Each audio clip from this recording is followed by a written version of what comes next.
Right, let's now shift our attention to some other stories now, where 3 weeks after witnessing the deadly serial bombings at churches and luxury hotels, Sri Lanka is now slowly taking steps to bring life back to normal. The thousands of Catholics in Sri Lanka attended the Sunday Mass at St. Theresa's Church amidst tight security. The soldiers armed with automatic assault rifles guarded the church. Members of the congregation were frisked thoroughly before being let in, and authorities have now taken extra measures to ensure the safety and security in the church. No vehicles were allowed into the compound as a part of the high-level security. And after the terror attack, which killed more than 250 people, regular services were cancelled across churches. Remember, many churches outside of Colombo had resumed regular service under heavy security, while the state-run schools opened last week with heavy police deployment. The Catholic private schools are all set to open soon.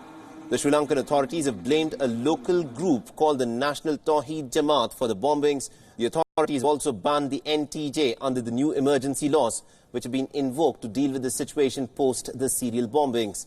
The President Maithripala Sirisena has also vowed to eliminate the militants and restore peace in the country.